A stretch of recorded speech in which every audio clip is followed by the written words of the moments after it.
ನಮಸ್ಕಾರ ಸ್ನೇಹಿತರೆ.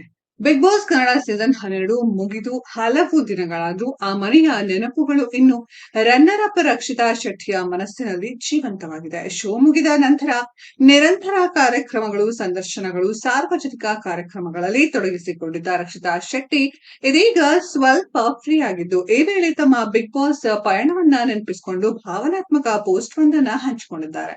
ರಕ್ಷಿತಾ ಶೆಟ್ಟಿ ತಮ್ಮ ಪೋಸ್ಟ್ ನಲ್ಲಿ ಬಿಗ್ ಬಾಸ್ ಮನೆಯ ಕೊನೆಯ ದಿನವನ್ನ ತಮ್ಮ ಜೀವನದಲ್ಲಿ ಎಂದಿಗೂ ಮರೆತೇ ಹೋಗಲಾಗದ ಕ್ಷಣ ಎಂದು ವಿವರಿಸಿದ್ದಾರೆ. 3 ತಿಂಗಳ ಕಾಲ ಆ ಮನೆಯೊಳಗೆ ಅನುಭವಿಸಿದ ಪ್ರತಿಯೊಂದು ಭಾವನೆ ಕೂಡ ತಮ್ಮ ಬದುಕಿನ ಅಮೂಲ್ಯ ಭಾಗವಾಗಿದೆ ಎಂದು ಹೇಳಿದ್ದಾರೆ. ಸಂತೋಷ, ಕಣ್ಣೀರು, ನೋವು, ಅಸೂಯೆ, ಪ್ರೀತಿ ಮತ್ತು ಸ್ವಯಂ ಬೆಳವಣಿಗೆ ಎಲ್ಲವೂ ಆ ಮನೆಯೊಳಗೆ ಅನುಭವಿಸಿದ ಕ್ಷಣಗಳೇ ಎಂದು ಅವರು ಮನಮುಟ್ಟುವ ರೀತಿಯಲ್ಲಿ ಬರೆದುಕೊಂಡಿದ್ದಾರೆ. ಆರಂಭದಲ್ಲಿ ಕೇವಲ ಒಂದು ಸ್ಪರ್ಧೆಯಾಗಿ ಶುರುವಾದ ಬಿಗ್ ಬಾಸ್ ಮನೆ ದಿನಗಳು ಕಳೆದಂತೆ ನಿಜವಾದ ಮನೆಗೆಂತೆಯೇ ಆಗ್ಬಿಟ್ಟಿತ್ತು ಎಂದು ರಕ್ಷಿತಾ ಹೇಳಿಕೊಂಡಿದ್ದಾರೆ.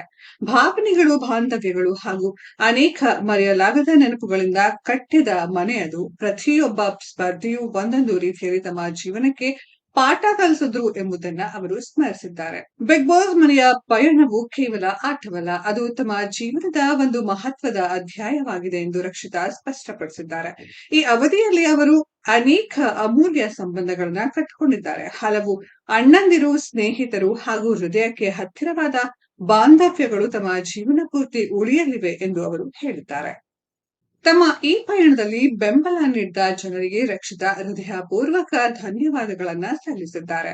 ಯಾವತ್ತು ಕೃತಜ್ಞತೆ, ಯಾವತ್ತು ನೆನಪುಗಳು ಎಂಬ ಸಾಲುಗಳೊಂದಿಗೆ ತಮ್ಮ ಪೋಸ್ಟ್ ಅನ್ನ ಮುಕ್ತಾಯಗೊಳಿಸಿರುವ ರಕ್ಷಿತಾ ಶೆಟ್ಟಿ ಅಭಿಮಾನಿಗಳ ಹೃದಯದಲ್ಲಿ ಮತ್ತೊಮ್ಮೆ ವಿಶೇಷ ಸ್ಥಾನ ಪಡೆದಿದ್ದಾರೆ. ಸ್ನೇಹಿತರೆ, ಇದರ ಬಗ್ಗೆ ನಿಮ್ಮ ಅನಿಸಿಕೆಯನ್ನು ಕಾಮೆಂಟ್ ಬಾಕ್ಸ್ ಅಲ್ಲಿ ಕಾಮೆಂಟ್ ಮಾಡಿ. ಈ ವಿಡಿಯೋ ಇಷ್ಟ ಆಗಿದ್ರೆ ಲೈಕ್ ಮಾಡಿ, ಶೇರ್ ಮಾಡಿ, ಚಾನೆಲ್ ನ ಸಬ್ಸ್ಕ್ರೈಬ್ ಮಾಡಿ, ಪಕ್ಕದಲ್ಲಿ ಇರೋ ಬೆಲ್ ಐಕಾನ್ ನ ಹಿಟ್ ಮಾಡಿ. ಮುಂದಿನ ವಿಡಿಯೋದಲ್ಲಿ ಭೇಟಿಯಾಗೋಣ. ಧನ್ಯವಾದಗಳು.